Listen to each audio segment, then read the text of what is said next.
básicamente, digamos, contar un poco el estado del arte actual, es decir, un poco cuál es la actualidad de estos temas, y que les queda a ustedes la inquietud, pues, básicamente para que en algún momento, digamos, puedan por ahí interesarse y profundizar sobre estas cuestiones.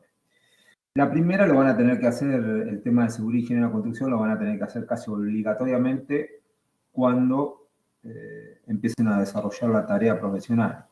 Y esto muchas veces es totalmente independiente, después les voy a dar algunos ejemplos, totalmente independiente de el ámbito donde ustedes se van a desarrollar. Ustedes pueden ser proyectistas y seguramente, digamos, dentro del proyecto tienen consideraciones de seguridad y higiene en la construcción. Ni les cuento si son directores de obra, o representantes técnicos, o profesionales independientes, o profesionales empresarios. En cualquiera de los aspectos, seguramente van a tener que tener en cuenta estas cuestiones relacionadas con la seguridad y higiene en la construcción, que hoy prácticamente, no les digo que es similar, pero digamos va muy, muy acoplado a cualquier proceso constructivo de obra. De hecho, no se puede, es decir, vamos aquí también a distinguir algún tipo de situación. Si ustedes lo ven todos en obras pequeñas, seguramente, digamos, muchas de las cuestiones que yo voy a plantear hoy no se desarrollan, pero, digamos, no se cumple con la ley. Esto que vamos a desarrollar hoy es básicamente, digamos, el cumplimiento obligatorio de la ley. Y si bien, digamos, en muchas obras pequeñas o medianas esto no se cumple, bueno, a partir de ustedes, que seguramente son los que van a poder cambiar esto, se va a tener que empezar a cumplir. En Argentina, digamos, tenemos el problema, digamos, que desde el punto de vista, sí, desde el punto de vista técnico, digamos, los organismos de control muchas veces no son los más adecuados para esto, ya lo hemos hablado con el tema de muchas veces de las construcciones y control sobre las mismas, mucho menos, digamos, es decir, tampoco se lo hace a nivel de la seguridad y higiene en la construcción, que aparte de la cuestión de muchas veces del desconocimiento sobre el tema específicamente, hay, y esto ya es una opinión muy personal, pero es una opinión que está basada en experiencia de 30 años de trabajo como profesional empresario, hay un grado, digamos, de falta de control por parte de la autoridad de aplicación, en este caso los ministerios de Trabajo nacional y de la provincia, y hay y siempre, digamos, está muy, muy ligado a temas de incumplimiento por corrupción. Es decir, hay una corrupción muy grande, fundamentalmente en los sindicatos. Esto lo digo acá y lo digo en cualquier lugar, no tengo absolutamente ningún problema, se lo he dicho a la gente del sindicato también. Que no son todos, obviamente, pero generalmente los que están relacionados con esto, que deberían estar, digamos, en realidad en favor, es decir, no, esto, digamos, que deberían estar en favor de sus trabajadores, es decir, de los trabajadores de la construcción, por cuestiones de corrupción, muchas veces, digamos, hacen la vista para otro lado, digamos, para no cumplir con estas cuestiones. En general, digamos, estos grados de cumplimiento no implican grandes derogaciones económicas, por lo cual no habría por qué básicamente, digamos, no cumplir con esto. Es decir, no implican grandes derogaciones económicas en el cumplimiento de la ley específicamente. Ahora, si yo tengo, en vez de tener, digamos, a toda la gente registrada, no la tengo registrada, si la tengo en negro, ahora, obviamente, digamos que ahí ya no hay RT, no hay absolutamente nada, ahí sí hay una diferencia de costos muy importante. Ustedes lo habrán visto o lo verán más adelante en organización y conducción de obras, que el costo, digamos, de un empleado de la construcción tiene una carga, digamos, para el empresario, para la parte patronal, de casi el 150% del valor de sueldo en el bolsillo.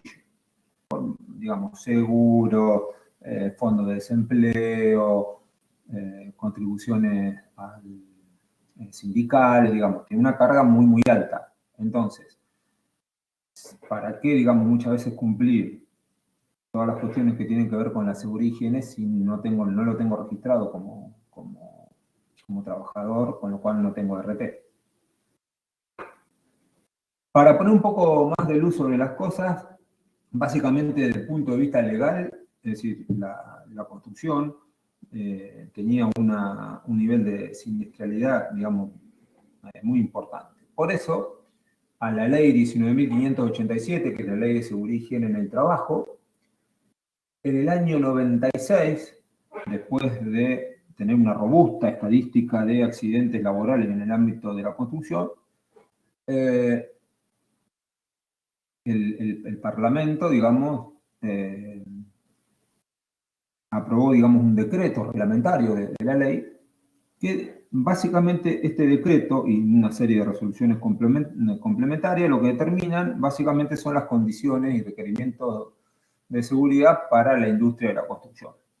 Quiere decir que, digamos, la industria de la construcción es la única que tiene, digamos, una regulación específica para su actividad. Todas las demás actividades, absolutamente todas las demás actividades, se rigen por la ley de seguridad y higiene en el trabajo. Por eso, digamos, es tan importante de cumplimentarla. La ley de seguridad y higiene en el trabajo 19.587 es de aplicación más general y que muchas veces, digamos, no se podía dar el cumplimiento de eso. Por ejemplo, un docente universitario, desde el punto de vista de la seguridad y higiene, digamos, está amparado por esta ley. Un empleado de comercio está amparado por esta ley. El personal de construcción, todo, desde profesionales, técnicos, operarios, todos están bajo la tutela del decreto 911 del año 96. Que básicamente, digamos, en cualquier, esto siempre lo leo textual, para que vean cuál es la implicancia de esto. Que muchas veces yo digo en obras pequeñas, en obras chiquitas, ¿no?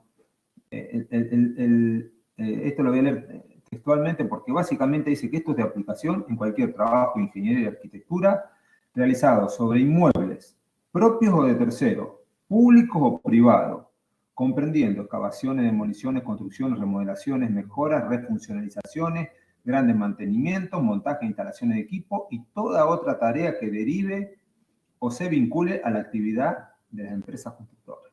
Con lo cual acá está todo, abarca absolutamente todo. Yo voy a cambiar una ventana en el frente, bueno, se supone que la gente tiene que estar con todo lo que indica este decreto reglamentario, incluso para un trabajo de pintura, que sería un trabajo de mantenimiento.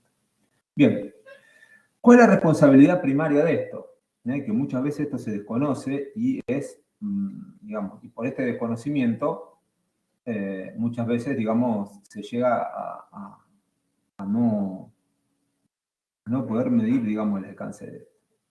El primer responsable es el comitente, es decir, es el que encarga el trabajo.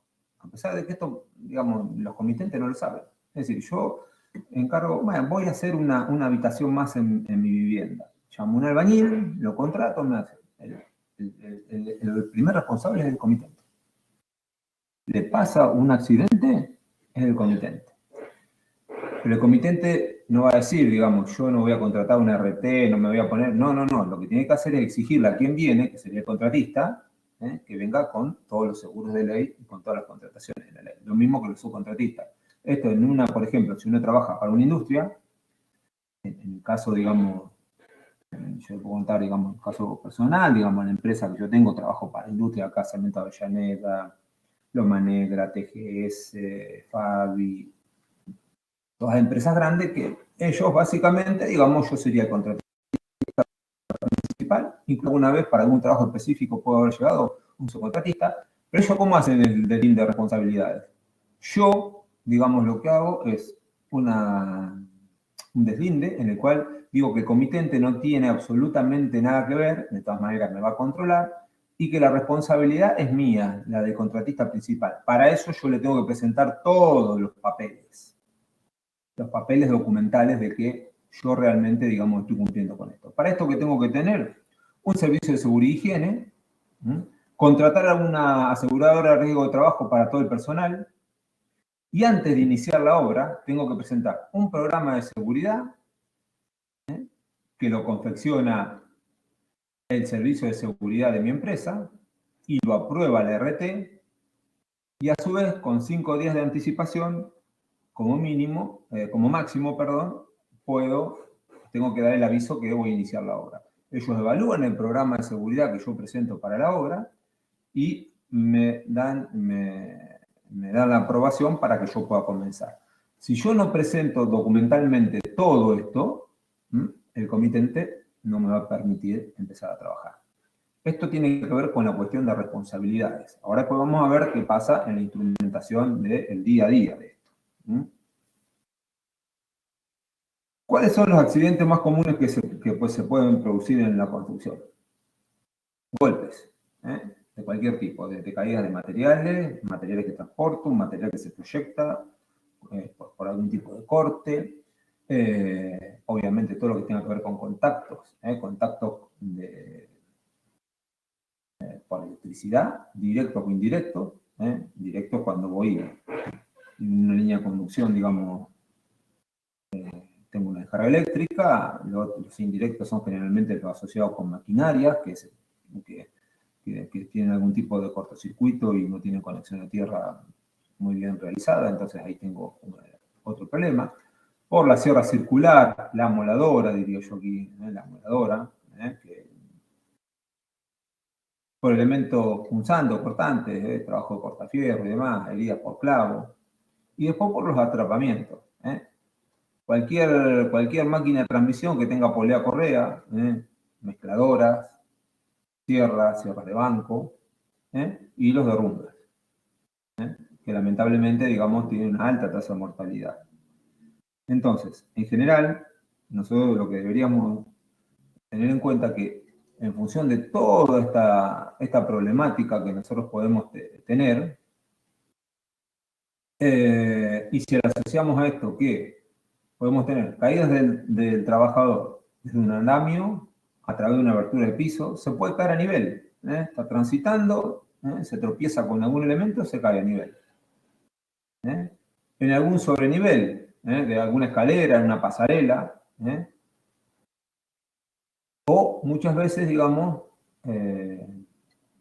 desde algún tipo de equipo elevador. Con esto hay que tener muchísimo cuidado, el equipo tiene que estar obviamente homologado, la persona que maneja el equipo tiene que haber hecho el curso y lo tiene que tener aprobado, es decir, toda una serie de cuestiones. Después, en la zona donde hay tránsito vehicular, cuidado con los avances y retrocesos de los equipos, con las maquinarias, sobre todo con el porte, en el caso de las grúas, tener muy en cuenta el radio de giro.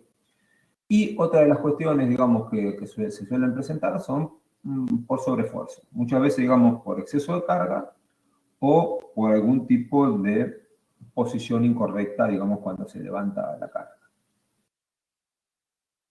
También otro tipo de cuestiones, más, digamos, que muchas veces no tienen que ver con el entorno, y otras veces sí, pero que conllevan a que haya, digamos, toda una serie de accidentología que uno debe prevenir. Para eso hay que estudiar previamente, digamos, en las distintas etapas de la obra, cuáles son los riesgos potenciales. Cuestiones muy sencillas, distracción. Alguien que está distraído, hoy por hoy, digamos, el que juega muy en contra de eso es el teléfono celular. Por eso, por ejemplo, en los lugares, ya les digo, en los lugares de obra, de empresas importantes, esto está prohibido el uso de los teléfonos celulares. Si alguien tiene que hacer una llamada o algo, hay lugares específicos, demarcados, donde se puede hablar. Si no, está totalmente prohibido. Después, digamos, cargar objetos en forma insegura, ritmo peligroso de trabajo, querer trabajar más rápido por ganar algún tipo de rentabilidad, esto es extremadamente peligroso. Equipos que no estén protegidos adecuadamente, falta de la protección, por ejemplo, en amoladora, porque es incómodo, en sierras de corte, en cualquier aquellas mezcladoras, no tener a resguardo la polea, los elevadores también. Falta de interés en la tarea, malos hábitos de trabajo, muchas veces también desconocimiento, es decir, a un operario le mandan a hacer un trabajo que no conoce y en función de eso, digamos, le puede provocar algún tipo de accidente, cansancio, todo lo que tenga que ver con intoxicación, bromas de trabajo.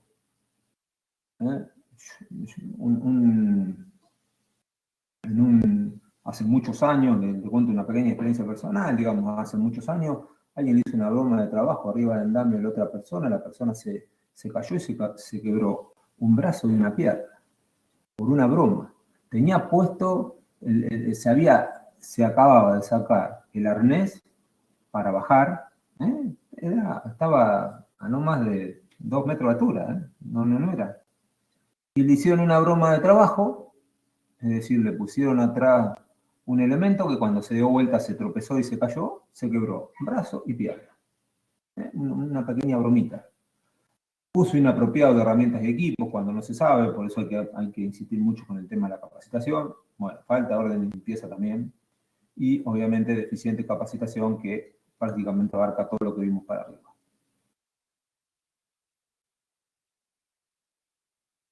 Básicamente hay distintos aspectos que uno tiene que tener en cuenta y muchas veces, digamos, también ver cómo uno puede tratar de hacer prevención y después generar las condiciones en el ámbito de trabajo para que en general, digamos, la tasa de accidente tienda, digamos, a ser prácticamente nula. Es muy difícil que sea nula, pero, digamos, hay que intentar llegar a algo que se acerque, digamos, a eso.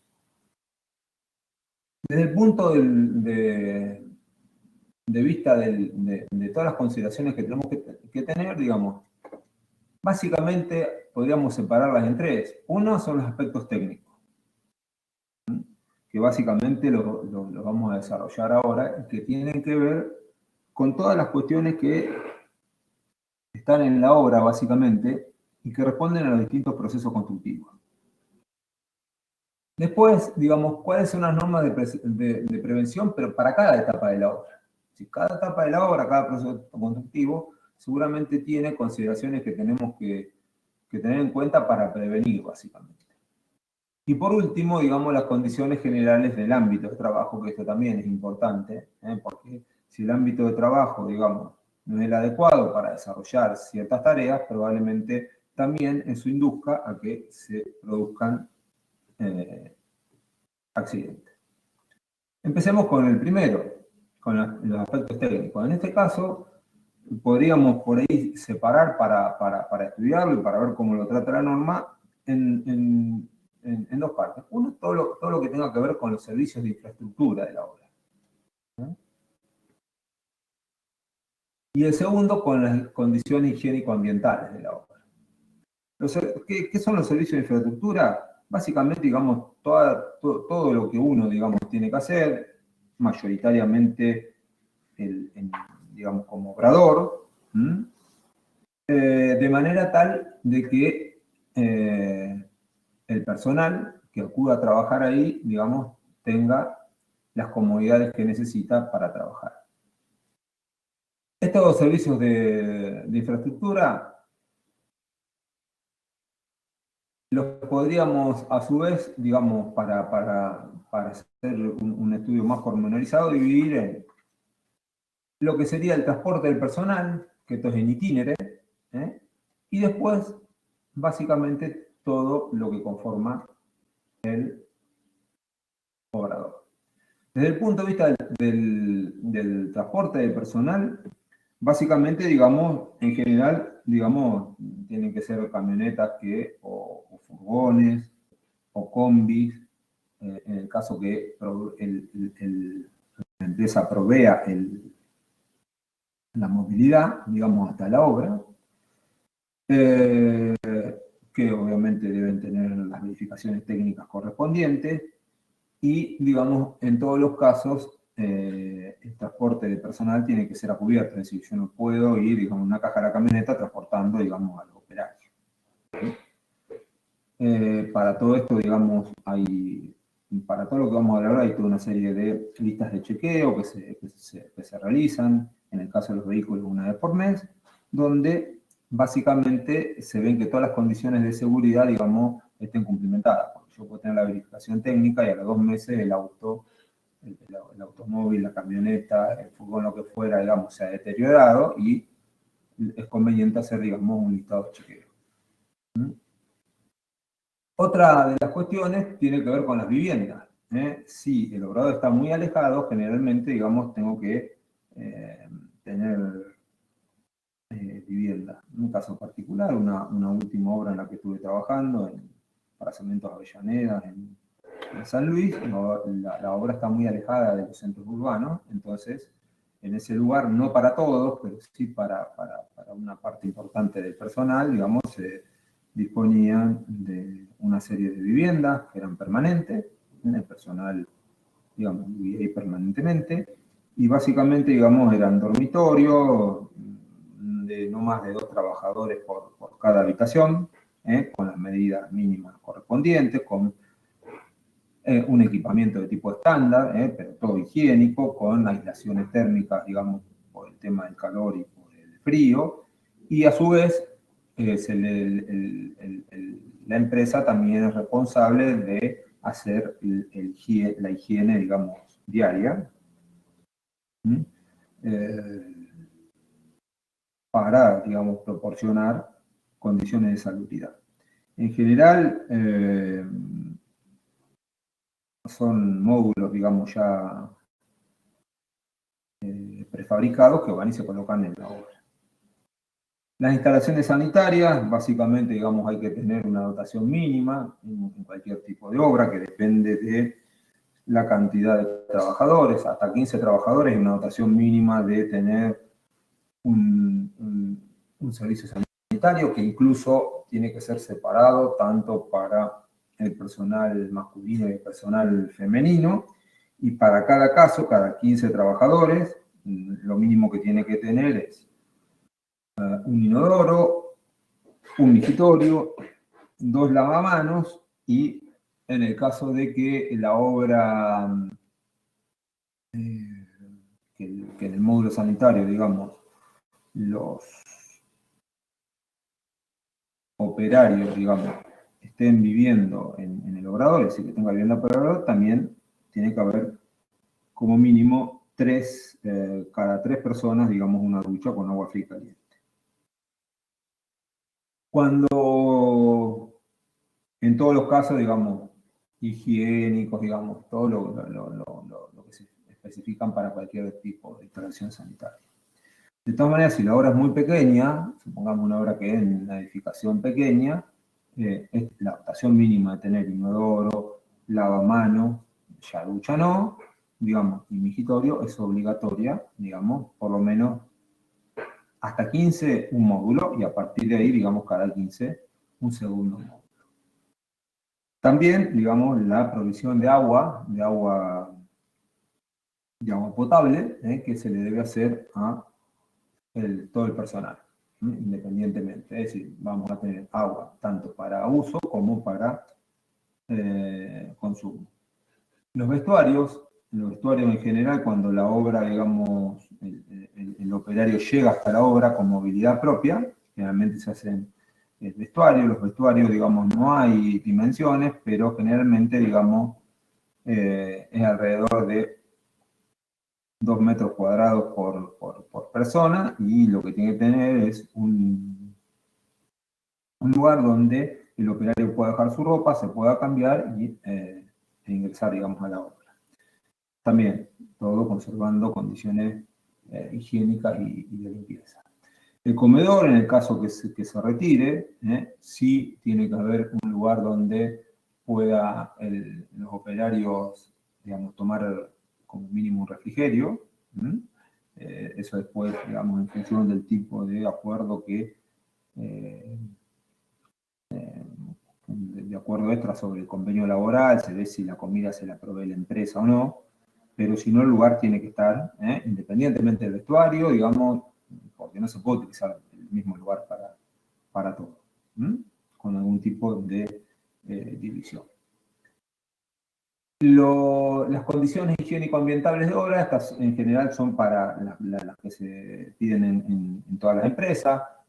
La contaminación ambiental, que básicamente tiene que ver con todas las operaciones que se produzcan aquí y no haya contaminaciones, pero no solo para la gente de la obra específicamente, sino también para los terceros. Las obras, a no ser las que están fuera del ejido urbano, en general tienen una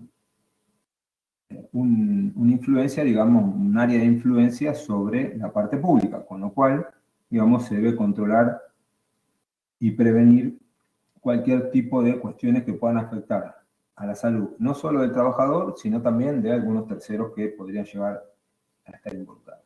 La ventilación, que en obras de construcción generales de edificación no tiene problemas, sí por ahí en obras particulares, no sé, por ahí tunelerías subterráneas, lugares donde haya espacios confinados y se debe proveer, digamos, la cantidad de concentración de oxígeno como para que el operario pueda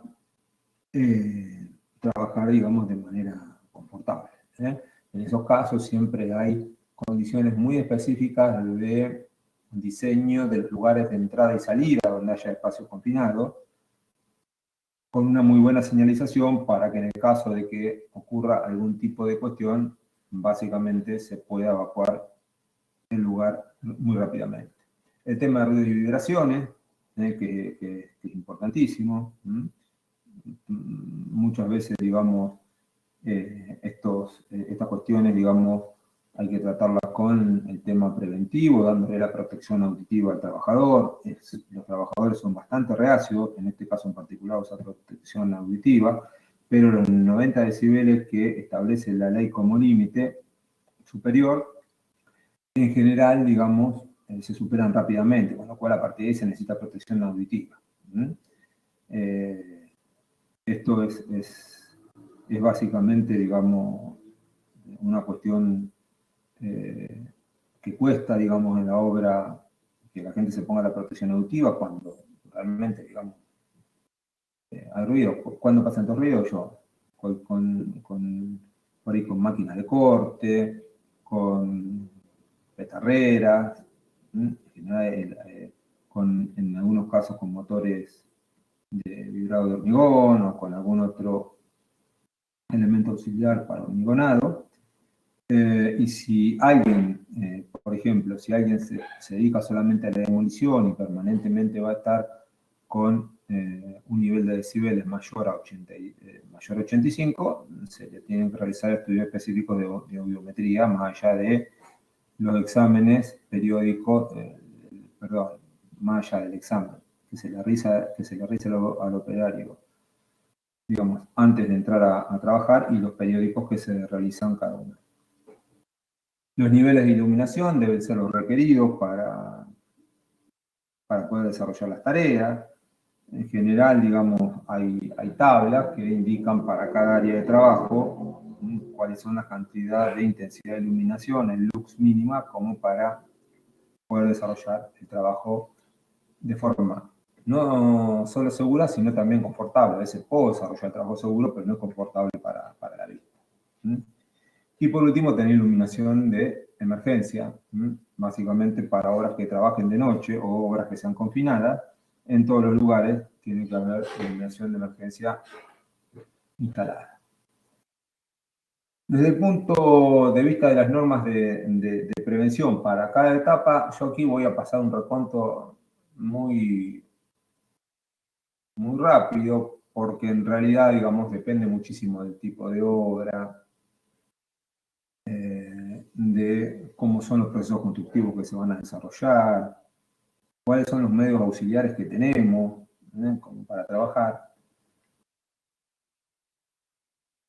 Entonces, en todos los casos, digamos, simplemente vamos a hacer una enumeración de las distintas cuestiones que, como cuestiones de prevención, tenemos que tener en cada etapa. Estas normas de prevención en general se deben realizar absolutamente para todo. Aquí vemos para trabajos de demolición, que son extremadamente y potencialmente, digamos, muy, pero muy peligrosos, lo mismo que trabajos con explosivos. El tema de las excavaciones y los trabajos subterráneos en general. Siempre, digamos, tener en cuenta las cuestiones que tienen que ver con el estudio del suelo, la presencia, en muchos casos, de la napa freática, cuestiones que hemos visto nosotros y que son muy importantes, básicamente en trabajos subterráneos y en lo que tiene que ver con excavaciones. En general, las excavaciones son cuando si hay que separar zanjeo de excavación. El zanjeo generalmente hasta unos 60, 70 centímetros no trae mayores problemas. Nadie en un derrumbe de una excavación de 60 centímetros puede sufrir un accidente, digamos, de gravedad. Sí puede sufrir un accidente, se puede ver un tobillo, pero no de gravedad. En cambio, las que empiezan a sobrepasar determinada profundidad, alrededor del metro, en ese caso hay que tener muchísima, pero muchísima precaución. Es muy común, digamos, ver atrapamientos de personas en excavaciones que lamentablemente pierden la vida porque una vez que el material, digamos, se colapsa, es muy difícil, digamos, poderlo rescatar con vida, digamos, rápidamente. Entonces, en esos trabajos, en realidad, digamos, siempre hay que tener cuestiones de prevención, digamos, que estén minuciosamente estudiadas.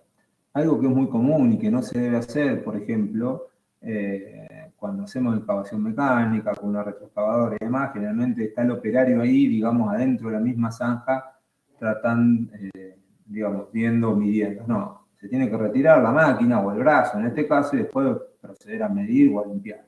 ¿Por qué? Porque un mal movimiento de la máquina, sea que sea, primero puede impactar él, y si no le impacta a él, podría producir el colapso de alguna de las paredes de la excavación y quedar totalmente tapado por el suelo en el cual se está excavando. Con lo cual esto es muy importante de ser tenido en cuenta.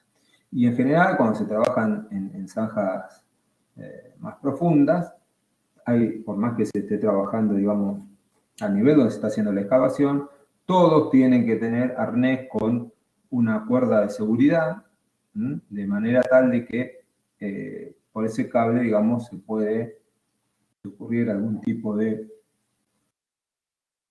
derrumbe, se lo puede identificar en la posición que está y rescatarlo lo antes posible. Los trabajos de hormigonado en general, que implican muchísimos riesgos, en general, digamos, en las estructuras, en la parte de construcción de los encofrados, en la tarea del hormigonado específicamente. Cuidado con todo lo que sea apuntalamiento, hay que revisarlo muy bien. También, digamos, en los trabajos de pintura, fundamentalmente en los que se realizan en altura. Ahí tenemos potencialmente, digamos, cuestiones muy importantes que tienen que ver con los trabajos en altura y también con las cuestiones de la manipulación y preparación de la pintura. En general, digamos, algunas son de alta toxicidad, con lo cual, digamos, hay que dar la protección respiratoria que se necesita. Por otro lado, la pintura es un material altamente inflamable. Entonces, en la obra tenemos que ver en qué lugar, digamos, lo vamos a depositar para prevenir el riesgo de incendio. Y por último, los dos grandes grupos de herramientas. Herramientas manuales, que tienen que estar bien mantenidas, al igual que las herramientas neumáticas. En general, las herramientas, no solo estas, sino también las eléctricas, una vez por mes, el responsable de seguridad e higiene de la empresa lo que hace es probar la descarga a tierra, qué sé yo, muchas veces en los cortafierros, ver la cabeza de impacto de la masa, muchas veces una proyección de ese pequeño hierro que está en el desgaste de la cabeza del cortafierro puede producir una lesión ocular. Entonces, todo esto cada un mes se controlan las herramientas en todo lo que tenga que ver con seguridad se documenta todo. Entonces hay una planilla en la cual, digamos, herramienta por herramienta se la controla y el responsable de seguridad y higiene, digamos, documenta que la herramienta está apta para su uso.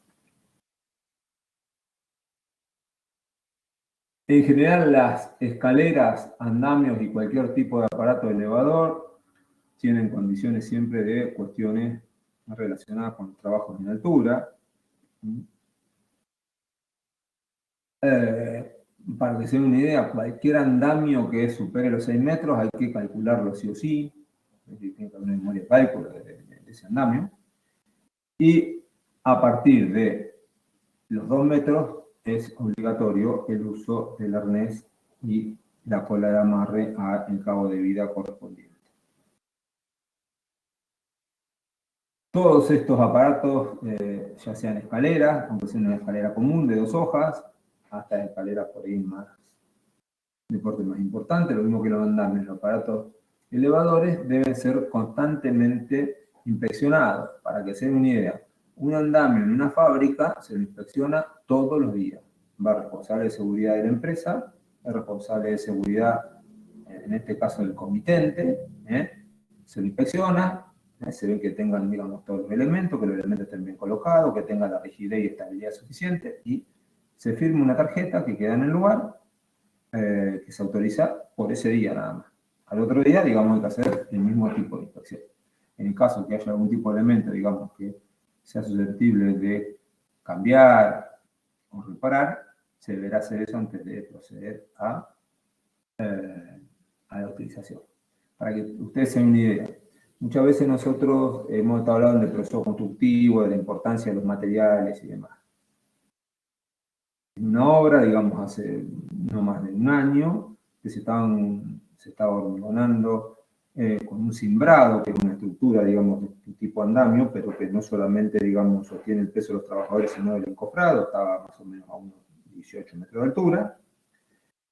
Ese cimbrado, digamos, no fue aprobado para el día, y los camiones hormigoneros, porque era, digamos, había que llenar una estructura de hormigón que tenía un consumo muy alto, alrededor de unos 80 metros cúbicos, se empezaron, digamos, a concentrar porque no estaba la aprobación de la cimbra. No se había hecho, digamos, no se había ido con antelación para hacer la aprobación de la cimbra, y el responsable de seguridad dijo, no sube nadie, digamos, con ningún tipo de equipamiento, no se hace el proceso. Esos hormigones, digamos, ya al pasar un determinado tiempo, digamos, hubo que desecharlo todo. Entonces, muchas veces, digamos, los procesos por una cuestión de calidad, básicamente. Muchas veces, digamos, las cuestiones de seguridad, digamos, hay que tenerlas en cuenta porque son tan importantes como las cuestiones técnicas en el momento de desarrollar la obra. Las grúas también. Tengan en cuenta que las grúas en general, digamos, se suelen alquilar. Uno puede tener una grúa, pero si la alquila, digamos, por ahí, digamos, se saca una serie de responsabilidades encima, que es la certificación de la grúa. Hay organismos que certifican, digamos, los movimientos, que no tenga desgaste, que pueda tomar las cargas que se necesite y demás, y a su vez se capacita, digamos, al operador. El operador de la grúa tiene una capacitación especial, una serie de cursos que se realizan muy intensivos para tener todos los conocimientos necesarios para manejar la altura y el transporte de carga. Si uno, digamos, si dentro de la empresa uno tiene una grúa, también tiene que proceder a hacer exactamente lo mismo, ¿no? Y por último, los compresores, que los compresores son aparatos sometidos a presión, generalmente presiones entre 8, 10, 7 kilos por centímetro cuadrado, o bares, y requieren que todas las mangueras y todos los elementos de seguridad que tiene que tener el compresor, como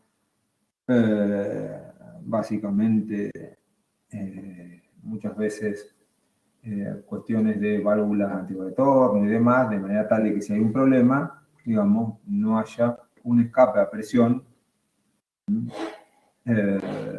y impacte, digamos, en los operarios.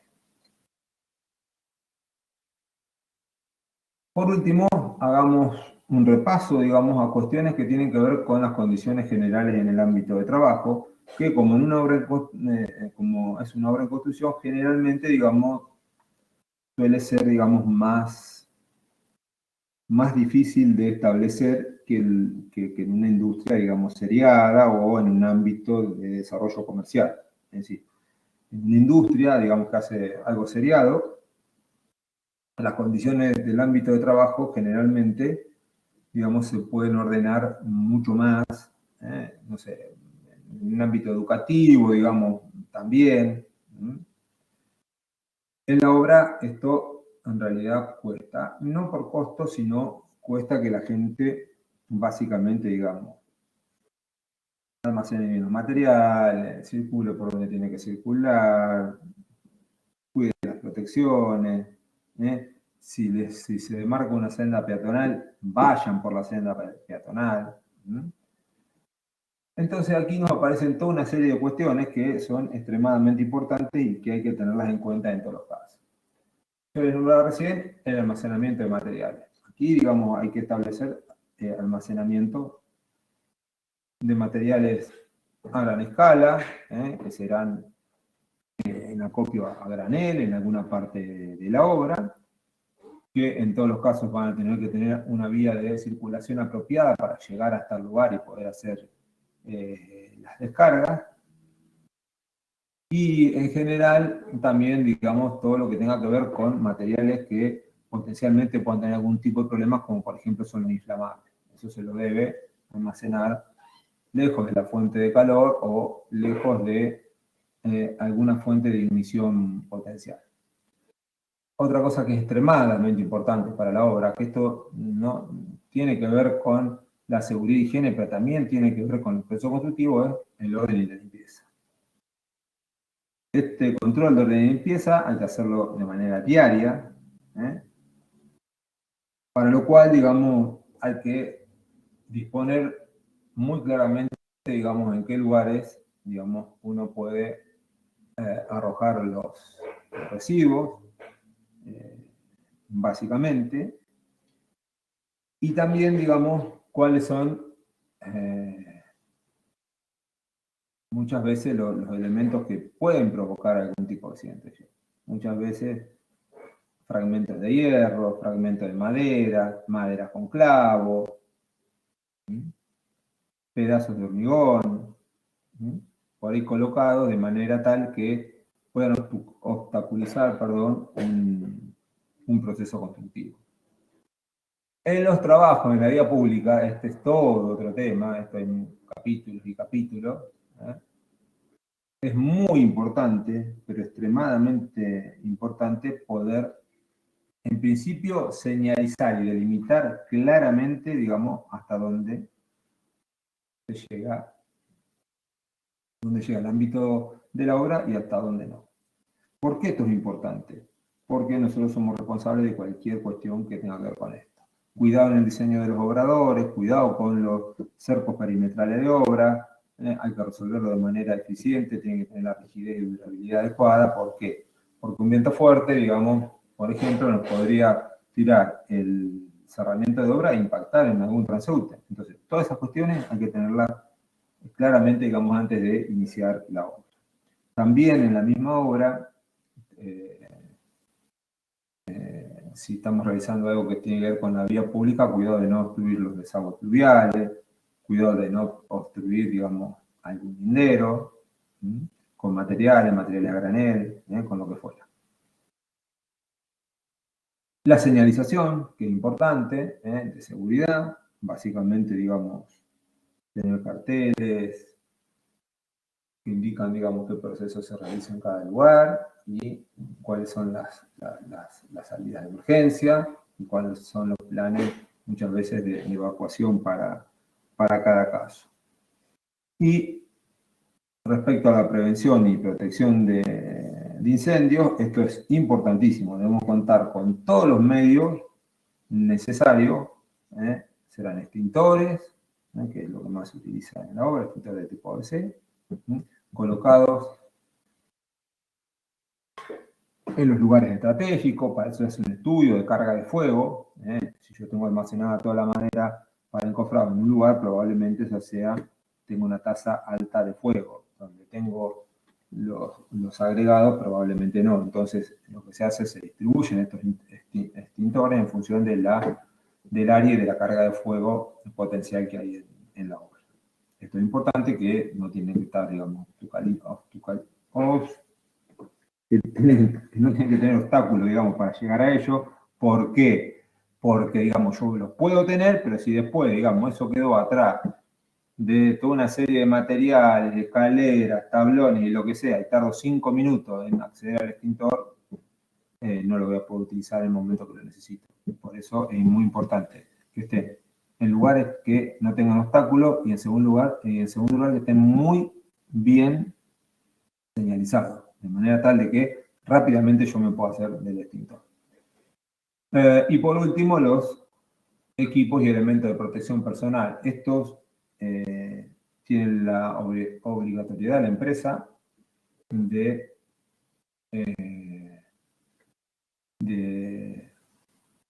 aportárselos a cada empleado. Hay algunos que son obligatorios y otros que dependen de la tarea que va a desarrollar. Eso también debe ser registrado cada vez que uno entrega elementos de protección al personal. Lo debe registrar, porque entonces tiene el comprobante que marca la ley que cada 6 meses, en el caso de tareas comunes, por ahí en tareas que muchas veces demandan un desgaste mayor de algún tipo de elemento de protección personal, habrá que cambiarlo en el intermedio, pero si no, cada 6 meses, digamos, se da un equipo nuevo y en todos los casos, digamos, hay que documentarlo y hay que hacer la capacitación para el correcto uso de eso. Eso sí es responsabilidad de la empresa, y después la responsabilidad del uso es del operario. De todas maneras, les comento que siempre es conveniente que, si ustedes ven a alguien que no tiene el elemento de protección personal, por más que la empresa se lo haya dado, insistan en que se lo coloquen, porque si tiene un accidente, la RT ahí no se hace cargo absolutamente de nada y quedan implicados ustedes, digamos, como falta de control. Más allá de que el operario firma que se responsabiliza por el correcto uso.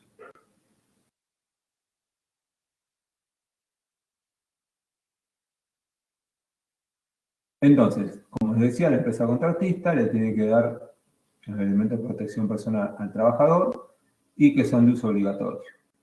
Tiene que capacitarlos para el uso, y obviamente que se utilizan para cada tipo de tarea y riesgo. Muchas veces los elementos de protección personal sirven mucho para evitar algún tipo de accidentes, pero si estoy utilizando, digamos, un elemento de protección personal que no es el que corresponde para la tarea que realizo, puedo generar otro riesgo potencial. Caso muy común, protectores auditivos. En lugares donde no hay ruido mayor a 90 decibeles o 85, me coloco protectores auditivos. Muchas veces no son protectores auditivos, muchas veces son por ahí pequeños parlantes inalámbricos y demás. No escucho algún tipo de orden y demás, y aparece un accidente por alguna otra cuestión. Entonces esto es importante. ¿Qué es lo que no se puede, usar como ropa de trabajo o como accesorio? No se puede usar ni bufanda, ni relojes, ni cadenas, ni corbata. Los elementos de protección personal son de uso individual, es decir, yo no le puedo dar una arnés a uno, una arnés al otro, nada. Y cuando no se pueden utilizar más porque ya llevaron a su vida útil, se los debe destruir. Por ejemplo, los cascos tienen un periodo pues es importante ver, uno adquiere los cascos, ver cuál es la fecha de fabricación, porque tienen 5 años de duración, algunos, hay otros que tienen menos, 4. Entonces, básicamente, y algunos periodos más cortos inclusive, entonces básicamente hay que estar muy seguro de la fecha para que no esté ya dentro del periodo de seguridad. de caducidad, perdón. Aquí son los que se suelen utilizar como obligatorios en todos los casos, que son el casco para la protección de la cabeza, protección visual siempre, ¿Mm? La protección respiratoria, que antes era opcional, era cuando trabajamos con polvo y demás, hoy por el tema de COVID sigue siendo obligatorio. La protección auditiva, en este caso, eh, protección auditiva tipo de copa. ¿Mm? La protección para las manos, los guantes, la ropa de trabajo, y, y la protección para los pies, que son los botines de seguridad con punta de acero que corresponden en todo caso. Todos esos elementos para cualquier tipo de operario al hacerlo. Para quien trabaje en altura, tendrá que también proveérselo de un arnés en conjunto con un cabo de vida en el cual se va a sujetar. Tengan en cuenta una cosa, que los arneses también tienen fecha de caducidad. Con lo cual, digamos, una vez que ese elemento de protección personal, digamos, se ha vencido, no se puede volver a reutilizar, digamos, en ninguno de los casos. Aquí aparecen, digamos, también como las cuestiones básicas a tener en cuenta, pero básicamente es lo que le comenté recién. Todos estos elementos de protección personal, botines, ropa de trabajo, guantes, el arnés, la protección respiratoria, la protección auditiva, la protección ocular y el casco, cada 6 meses la empresa se lo debe entregar al operario. No importa, digamos, en qué condición está siempre. Obviamente hay algunos que, como son de uso corriente y sufren desgaste, se entregan cada menos tiempo. Los guantes prácticamente es un par cada 2 o 3 días. La protección respiratoria también. Pero si no, lo demás, cada 6 meses funciona bastante bien en ese periodo de tiempo. Bien, con esto terminaríamos la presentación. ¿Alguna pregunta o alguna consulta?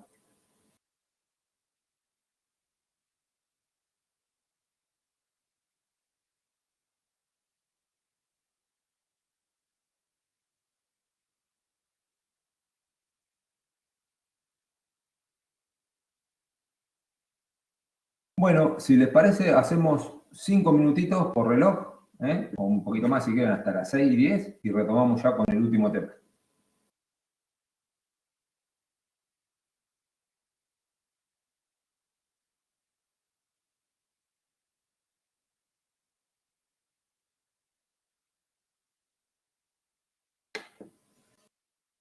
¿Me escucharon esto último? Listo, perfecto.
Bueno, retomamos. No sé si me escuchan bien, por favor.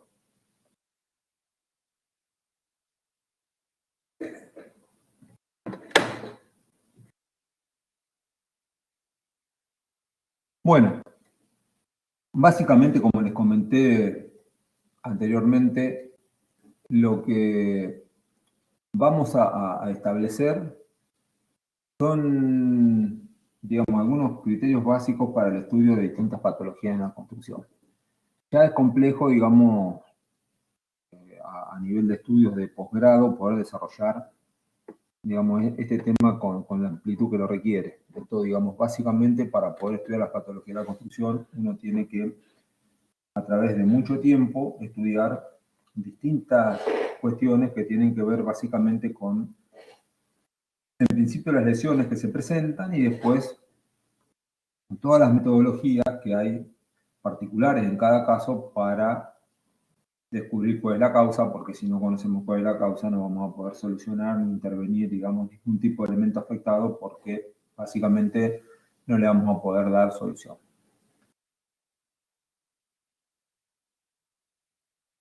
Como el nombre lo indica, digamos, patología es similar al término que se utiliza, digamos, en medicina. Tiene que ver con estudiar las enfermedades. En este caso, con las enfermedades que sufren los edificios o algún otro tipo de estructura, ¿sí?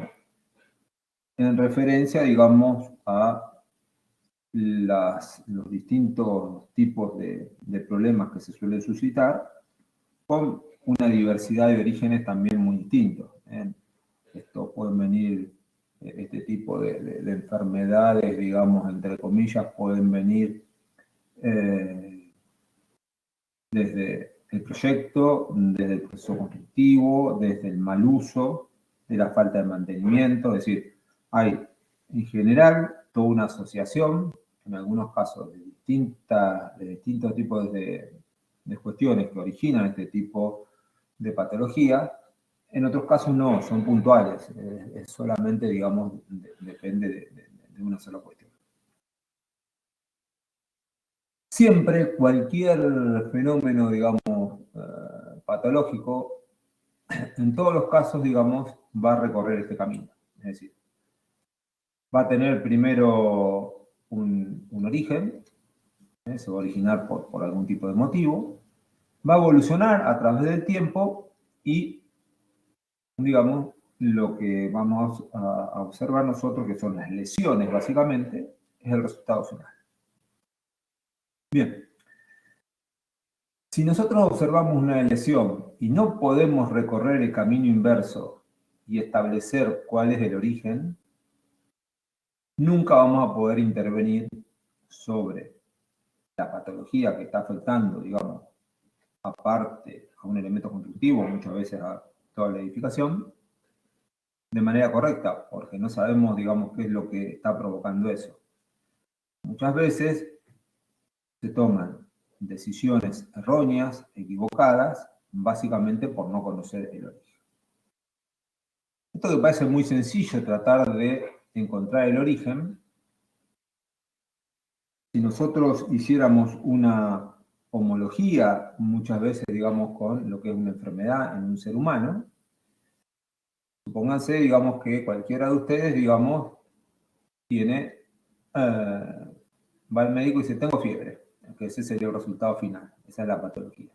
Bueno, el médico en principio les puede preguntar, a ver, digamos, desde cuándo lo tenían, qué es lo que lo pudo haber ocasionado, pueden tener, qué sé yo, algún tipo de sintomatología, digamos, que tenga que ver con eso, no solamente, digamos, que es la que da el origen, puede hacer, realizar estudios clínicos y en función de eso establecer cuál es el origen.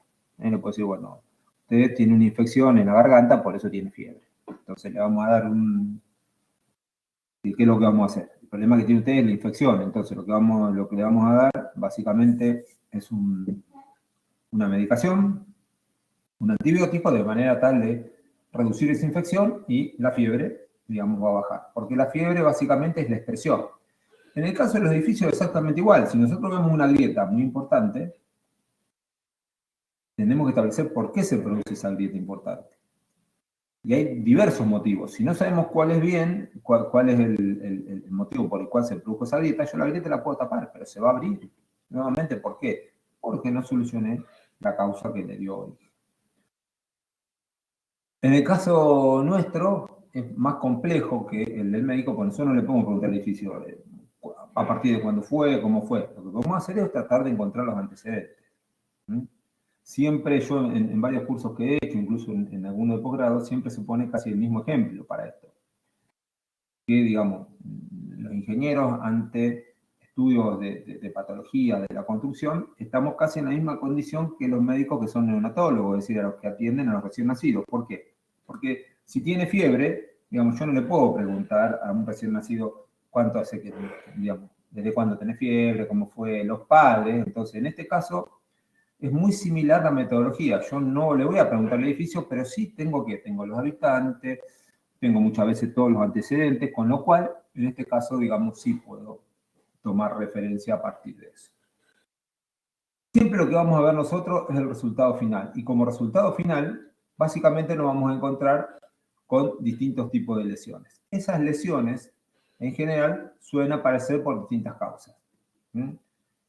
Las más frecuentes, hay muchísimas más, acá solamente voy a dar un listado de las más frecuentes. Son la humedad, condiciones de inestabilidad del edificio, problemas de resistencia en el terreno, que en general ocasionan movimientos diferenciales, causas estructurales de diversos tipos, mala ejecución de la obra, es decir, la mala realización de los procesos constructivos, deficiencia en el proyecto o en el diseño y en algún otro caso algún tipo de causa externa. Es decir, yo tengo muy bien mi edificio, pero tengo algo que externamente, digamos, que ahora vamos a ver cuáles podrían ser estas cuestiones, son las que me van a propender, digamos, esas causas, tener una patología. Bien, como nosotros lo que vamos a ver son lesiones, lo primero que vamos a hacer es tratar de reconocer estas lesiones. Para eso hay una clasificación que es muy clásica en el estudio de patología de la construcción. En cuanto a la clasificación de estas lesiones. En general se las clasifican en físicas, mecánicas. En realidad las físicas y las mecánicas son muy similares, pero las mecánicas tienen más que ver con lo estructural.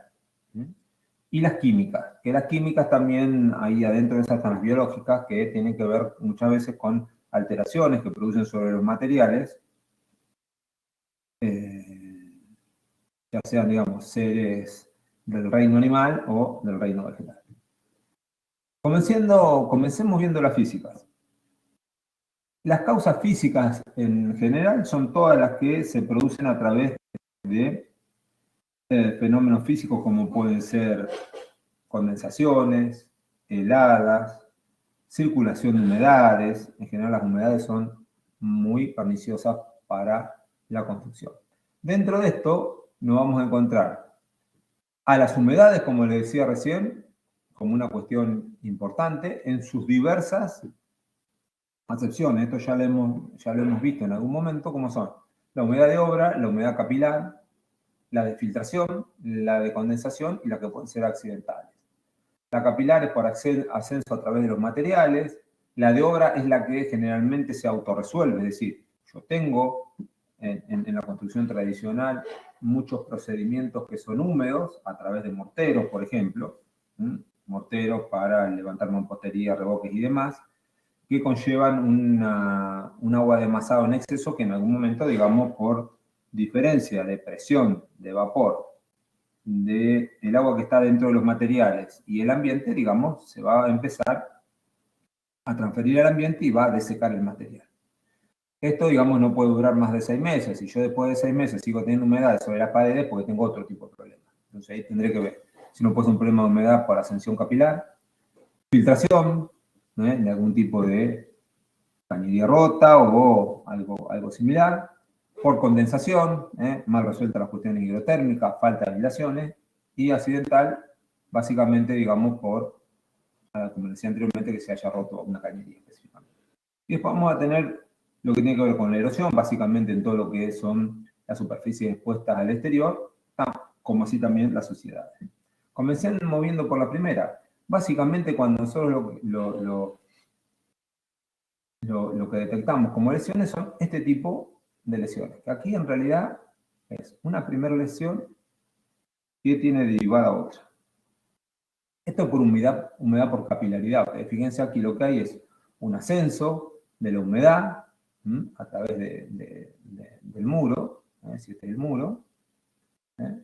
Hay un problema, digamos, que no hay capa aisladora, la humedad empieza a ascender y llega un momento que como la humedad relativa del ambiente es mucho menor, el agua se evapora.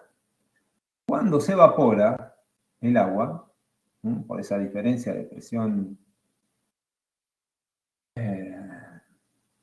de vapor de agua, el agua que venía ascendiendo, en realidad, tiene sales disueltas. Entonces, cuando se evapora, lo que produce es una patología derivada, que en este caso serían eflorescencia, que es el depósito de esas sales, que a su vez reaccionan químicamente con los componentes de los morteros y de los mampuestos y provocan la desintegración del material, como se ve aquí claramente en estas dos. También las que tienen que ver por condensación. Sus condensaciones superficiales por mala aislación en el interior.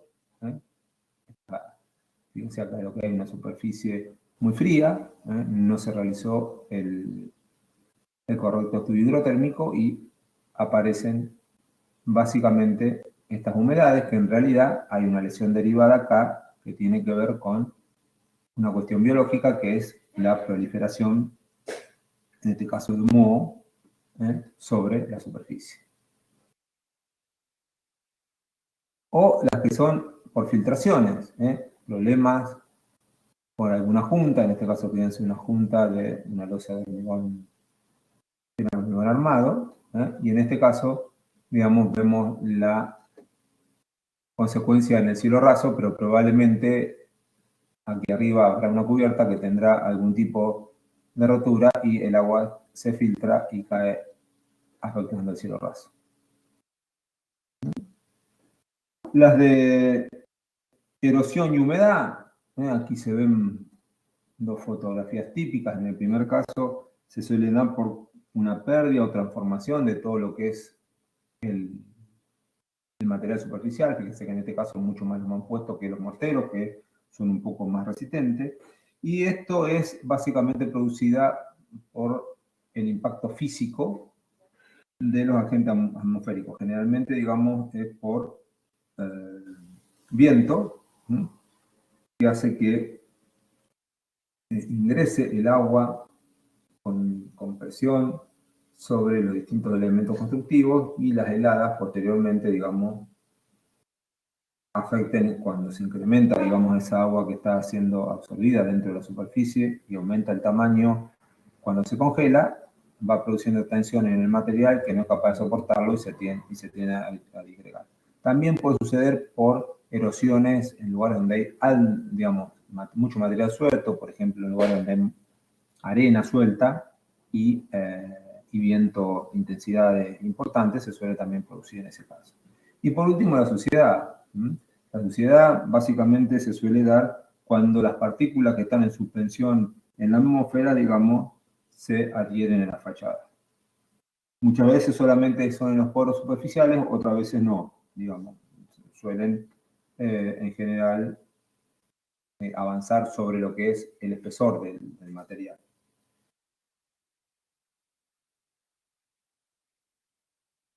Bien, veamos ahora algunos ejemplos de lesiones mecánicas. En este caso, digamos, nos vamos a encontrar en principio con las deformaciones, en general. Deformaciones que en función del tipo de esfuerzo pueden ser distintas. En el caso de esfuerzos de flexión vamos a tener flechas. En el caso de esfuerzos de flexocompresión, pandeo, inestabilidad del equilibrio. En el caso de empujes horizontales vamos a tener desplomes. Y en general, cuando tenemos rotaciones de una cara respecto a la otra, vamos a tener alargeo. En general, las deformaciones, una vez que esa variación longitudinal del elemento supera la deformación del material, se convierte primero en una fisura y posteriormente en una grieta. Las grietas en general, digamos, son las que afectan a todo el elemento estructural, es decir, ingresan, digamos, no son superficiales. Las fisuras sí son superficiales. En realidad, las grietas se suelen dar básicamente o por exceso de carga, es decir, que tengo más carga de la que soporta el elemento estructural o el elemento constructivo, y si no, también se suelen dar por dilataciones y contracciones térmicas, que muchas veces, digamos, el material no tiene un coeficiente de dilatación térmica, digamos, importante, está expuesto a altas temperaturas y después a muy bajas temperaturas, con lo cual, digamos, termina habiendo una rotura. Las fisuras, como no penetran dentro del espesor, generalmente son expresiones que se ven en la superficie. Esto tiene mucho que ver con proceso constructivo. Una retracción por secado rápidamente en un revoque va a hacer que aparezcan fisuras en toda la superficie. Y por último, digamos, estas grietas, cuando avanzan bastante más, lo que hacen es separar el material, digamos, de los acabados, de los revoques, de los revestimientos respecto al material del soporte, por una falta de adherencia, y se terminan desprendiendo, digamos, parte del elemento constructivo. Aquí vemos algunos ejemplos, por ejemplo, grietas. Fíjense que en general también hay una clasificación que dicen que las grietas son las que superan 1 milímetro, los demás son fisuras, pero en realidad la clasificación técnica real es que las grietas en realidad, digamos, se propagan en todo el espesor, como se ve claramente aquí. Cosas importantes cuando uno identifica este tipo de fenómeno, lo primero que tiene que hacer es numerarlo, ver básicamente, digamos, ponerle fecha para hacer el estudio, y siempre tratar de tener un elemento que permita en algún caso escalarlo. Si nosotros aquí sacáramos la mano, esta mano, a ver, voy a tratar de...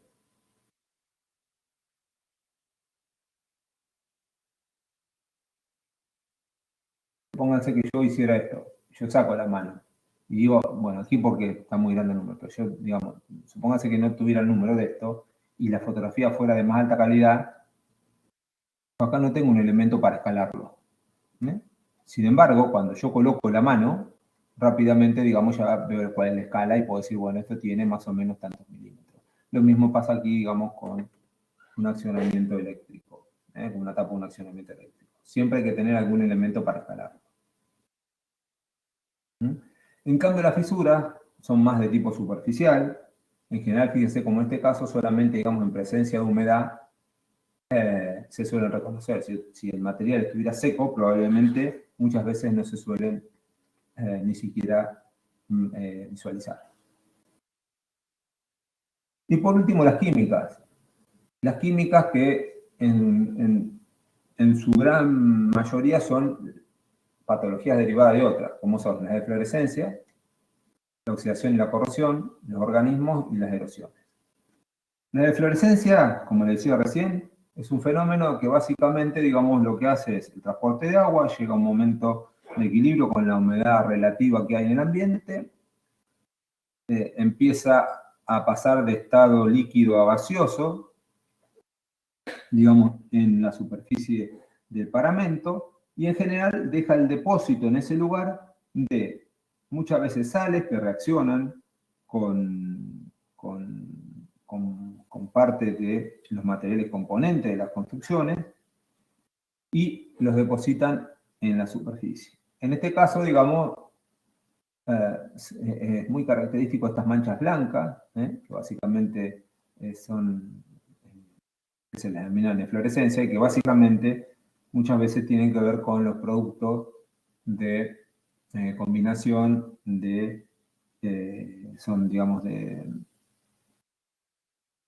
origen básico, es decir, tienen en general álcalis, o algún tipo de sal soluble.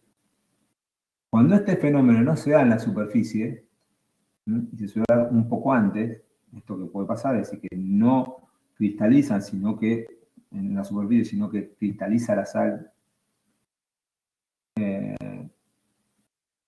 un espesor, digamos, relativamente pequeño antes de la superficie, se llaman criptofluorescencia. Y en ese caso en particular, lo que nos vamos a encontrar después son desprendimientos, como ven aquí. Aquí lo que hubo es un desprendimiento, que probablemente haya aquí también. Aquí se ven eflorescencias, por ejemplo, de distintos materiales. En este caso del mortero, no ya en el ladrillo, en este caso de todo en particular.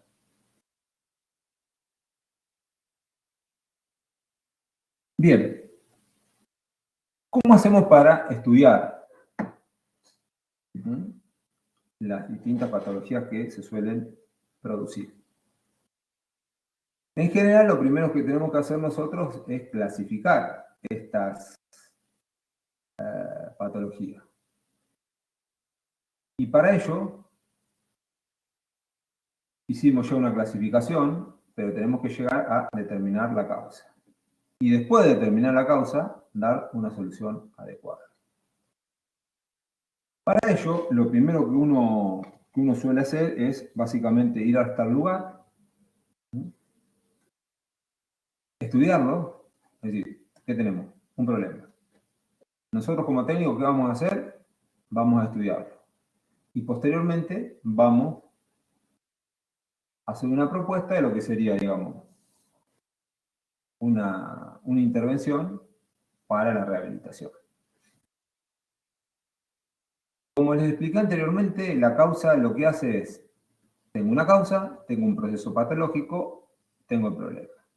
Yo lo que veo es el problema. Entonces, lo que tengo que hacer yo, como estudio patológico, recorrer el camino inverso. Para recorrer ese camino inverso, en general, digamos, lo que se hace uno es, va al lugar donde se presenta el problema, ¿y qué es lo que va a hacer? Primero, reconocerlo. Tratar de reconocer qué tipo de lesión se trata para tratar, básicamente, de ver cuál es el mecanismo. Y ahí ya puedo hacer un prediagnóstico. Generalmente se toman toda una serie de recaudos para hacer esto, y se realizan muchas veces, digamos, cuestiones que tienen que ver mucho con la experiencia previa, es decir, alguien que se dedica permanentemente a la realización de estudios de patología, rápidamente va a reconocer, no en todos los casos, pero en su gran mayoría, digamos, cuál es la causa. Cuando menos experiencia se tiene, generalmente de lo que se necesita es un análisis más detallado. Cuidado con los prediagnósticos, nunca decir lo que uno piensa, porque por ahí, digamos, uno va, lo llaman como técnico a ir a ver, no sé, una grieta, piensa que es una cosa, tiene una idea de algún tipo de solución y después resulta que no es eso y, por ejemplo, tenemos un asentamiento diferencial y tenemos que hacer una excavación muy importante para recalzar un cimiento y demás, cuando en principio habíamos previsto que podría ser una cuestión técnica, por ejemplo. Entonces, siempre el prediagnóstico, digamos, se lo guarda el profesional. Después lo que se hace sí es el análisis, que es el estudio detallado de todos los defectos y las causas que hay, y por último es un diagnóstico con las respectivas conclusiones. En el reconocimiento, siempre en general, digamos, no solamente hay que ir a ver supóngase que esta vivienda presentaba aquí, digamos, una serie de fisuras, por decir algo. No tengo que ir solamente al lugar y ver la fisura y me centro en eso, no. Tengo que ver el conjunto siempre. Siempre se estudia el conjunto. Es decir, si no tenemos el estudio del conjunto de la obra, en general, digamos, no vamos a poder resolver sobre esa patología específicamente. Entonces, eso que es muy importante lo tenemos que tener en cuenta en primera instancia. No ir a ver solamente dónde está el problema, sino ver todo el entorno. Parte del reconocimiento del entorno es tratar de buscar todos los antecedentes que podamos. Documentación técnica que haya de la obra, plano, alguna memoria estructural, hablar con los habitantes para ver si hubo un cambio de uso, o muchas veces, digamos, a partir de cuando tú se comportó de esta manera. Esos son todos datos que nos pueden ayudar muchas veces en el estudio. Y también, alguna vez vamos a tener que recurrir, digamos, en general, a realizar, digamos, algún tipo de tomar un testigo, muchas veces de colocar, ahora lo vamos a ver, un fisurómetro o un testigo de yeso, o un testigo de vidrio para ver si las grietas están activas o no. Con lo cual, digamos, incluso podríamos tener que hacer, si hubo un cambio de uso, digamos, a recalcular la estructura, por ejemplo. Todo eso, digamos, es parte de todo lo que necesitamos realizar en el estudio patológico. Y por último, digamos, vamos a ejecutar un diagnóstico. Ese diagnóstico básicamente establece las causas, da una gravedad de los daños, y en función de esa gravedad de los daños va a dar recomendaciones. ¿Cuáles pueden ser? Uno, digamos, una propuesta de reparación de esas lesiones, una propuesta terapéutica. En algún caso podría ser una limitación de uso. Decir, bueno, esta estructura, digamos, tiene tal limitación de uso. Y la última, digamos, cuando estamos muy cerca del colapso o del final de la vida útil, directamente, digamos, realizar una demolición. Entonces, en estos casos sí es siempre importante, digamos, tener en cuenta todo el estudio de manera integral. ¿Cuáles son las causas que se suelen dar más comúnmente? En el proyecto de concepción, muchas veces de concepción de cómo es la obra. Estimar, digamos, que en el proyecto que la obra va a ser de tal manera y después resultó ser otra distinta. La otra es en la evaluación de acciones. Muchas veces, digamos, subvaluamos algún tipo de acción, viento, sobrecarga y demás, y resulta que ahí estamos cometiendo un error. Lo otro es hacer mal el cálculo, es decir, determinar mal las solicitaciones. Y por último, en la documentación técnica, es decir, no tener bien descrito todos los procedimientos, no tener en claro todos los materiales, con lo cual, digamos, ahí pueden surgir toda una serie de patologías que tienen que ver con esto. De la ejecución. En la ejecución, malos materiales, problemas en los encofrados, en los procesos constructivos en particular, mala mano de obra. Entonces, todo esto también puede ser una causa. Pero tendré que establecer cuál es, ¿no? Y voy a dar un cachito con el tema de la concepción. Yo no sé, no recuerdo si en este curso o en el curso, ahora estoy confundido con el curso anterior, había alguien que era de Necochea. En Necochea, digamos, hay igual lo cuento porque la mayoría de ustedes debe conocer, digamos, el lugar, o si no lo conoce personalmente, digamos, tienen idea. Se trata de una localidad de la costa argentina, en la cual, digamos, en su momento, alrededor del año entre, no sé, 78 y 80, se construyó ahí un casino muy moderno, justo frente al mar. Es decir, estaba el casino construido y una avenida, después daba la playa directamente. Ese casino, digamos, no era solamente la sala de juego del casino, sino tenía galerías, pistas de patín, toda una confitería, boliche, bowling, galería comercial, una discoteca, un teatro, pileta, todo. Se construyó, no había problemas en la construcción y demás. ¿Qué es lo que sucedía? Ese proyecto no era para Necochea. Ese proyecto de un casino era para Córdoba.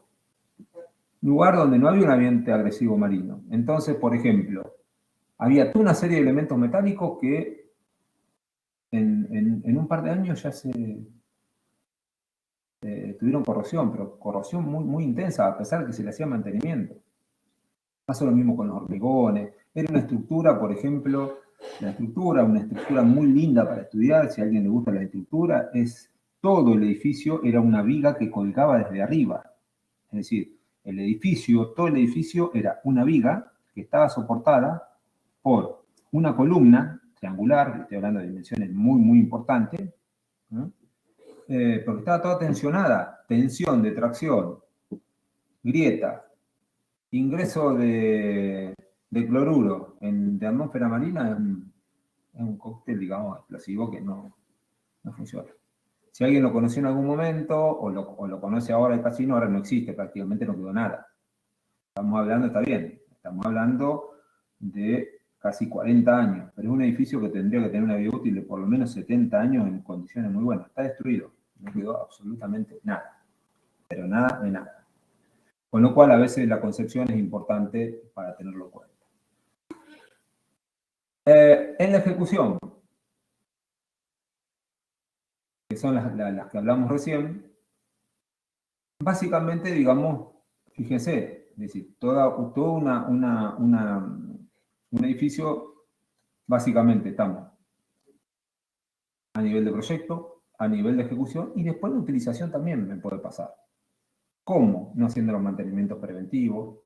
Si yo sé que el exterior, digamos, el ambiente exterior es agresivo, como les decía recién, bueno, tendremos que realizar los trabajos de impermeabilización, pintura y tratamientos que sean los necesarios para ir haciendo este mantenimiento preventivo. No esperar, digamos, a hacer mantenimiento correctivo. Una vez que aparecen las lesiones, ahí tratar de realizarlo.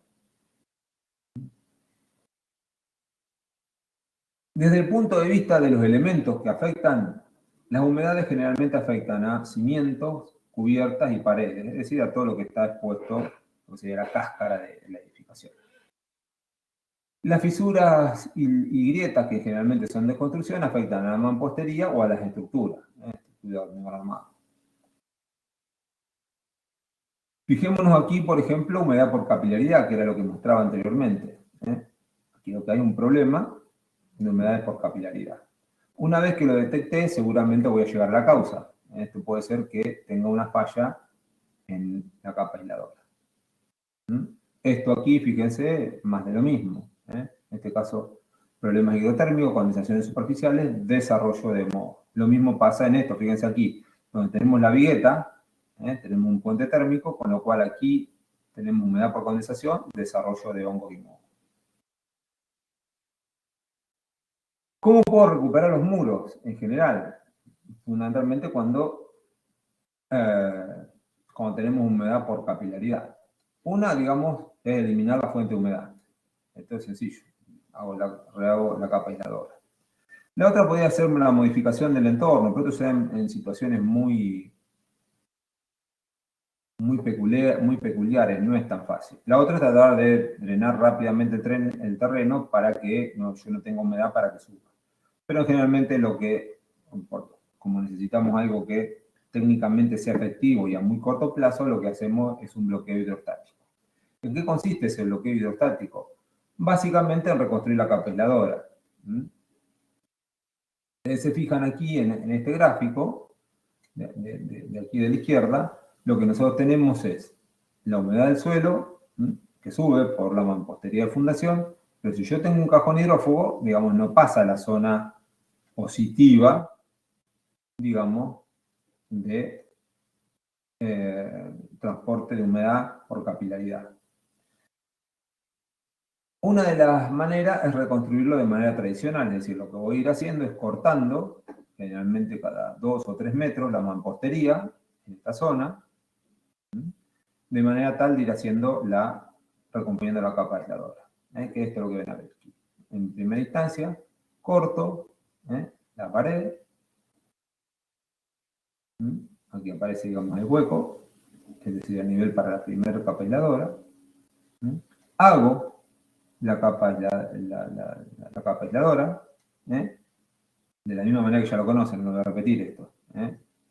Capa resistente, rígida, elástica. La elástica generalmente, cuando se coloca acá arriba, que es la cosa del dibujo, en general se suele dejar así. ¿Para qué? Para después que cuando yo termine de rellenar todo esto aquí y abra el hueco que sigue, de este lado, cuando lo coloque, esto lo coloco así y junto con la que tengo que colocar aquí, la voy a superponer. Eso es solamente para lo que es el papel embreado. Bueno, una vez que reconstruí la capa aisladora, coloco la hilada y después hago el relleno. Coloco la segunda capa aisladora y coloco el relleno. Esto en realidad, digamos, es bastante invasivo y requiere muchas veces de tener tiempo y no estar, digamos, habitado los ambientes donde hago la reconstrucción.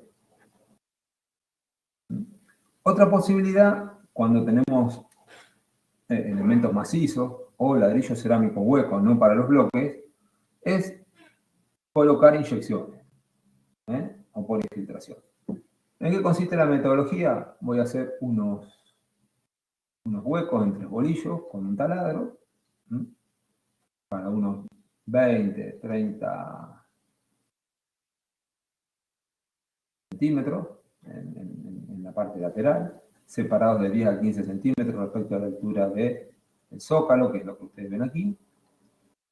Y una vez que hago el hueco, lo que voy a hacer es inyectar a través de este hueco una sustancia que en principio es altamente, es decir, tiene una densidad muy baja, con lo cual penetra por todos los poros capilares, y después se produce una cierta reacción química, digamos, a través del oxígeno y el agua que toma de ahí, digamos, se bloquea y forma una masa sólida, con lo cual aquí, digamos, no va a poder pasar hacia arriba la humedad por capilaridad.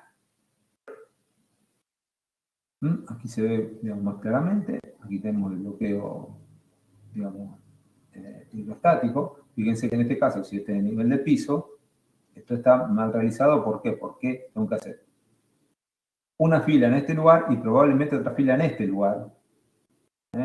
Aquí. De manera que cuando yo inyecte, aquí sí ya me tome toda la pared y no como en el caso anterior que me podría pasar por aquí. Lo primero que se hace, como ustedes ven aquí, se corta todo el revoque, se realizan entre bolillos los huecos, generalmente con una mecha de unos 13 milímetros, 14, 15, y se perfora. En el caso de que no sea macizo, que sea ladrillo hueco, lo que tengo que hacer yo es perforar los dos huecos que tiene el ladrillo hueco, valga la redundancia, y inyecto primero en el primer hueco, en función de la longitud que yo sé en la que está, y después en el segundo. Para el bloque no sirve porque tiene una absorción tan alta que puedo estar inyectando 5 días seguidos que nunca voy a, ¿cómo es? Impermeabilizar absolutamente nada.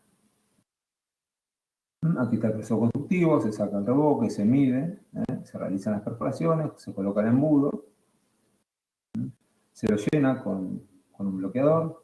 Hay distintas marcas, no voy a comentar aquí el tema de las marcas. ¿Hasta cuándo se llena? Hasta que yo lleno y ya no se rebalsa, digamos, por la parte superior del agujero. Una vez que ya colocamos todo el bloqueador hidrostático, se deja secar aproximadamente un par de semanas y después se tapan los agujeros y se reconstruye el revoque. Fíjense que básicamente es bastante poco intervencionista esto. Hay posibilidades que si el revoque no está muy disgregado, tengo presencia de humedad, poderlo hacer sacando solamente la parte que está disgregada y no hacer un corte, digamos, tan amplio o de semejante altura como tenemos aquí. Eso va a depender mucho de cada situación en particular. También la otra posibilidad es por electroosmosis, que básicamente lo que consiste es en invertir la carga eléctrica por capilaridad. Es decir, por capilaridad nosotros lo que tenemos es que vamos de un lugar positivo a uno negativo, ¿no es cierto? Y asciende. Lo que hacemos es invertir la carga. ¿Eso cómo se realiza? Se realiza a través de colocar un cable continuo, con descarga a tierra. Esto es electrocinético, es decir, no es estático. Yo lo único que tengo que hacer es colocar dentro de la pared un alambre de cobre continuo alrededor de todas las paredes que tienen este problema y conectarlos a tierra. Esta jabalina a tierra es independiente de la puesta a tierra de la instalación eléctrica, no tiene absolutamente nada que ver. Esto aquí estamos hablando de microohms de potencia. Y si no, cuando, digamos, porque esto tarda, generalmente, digamos, tenemos un tiempo para ver los efectos de esto de casi un año.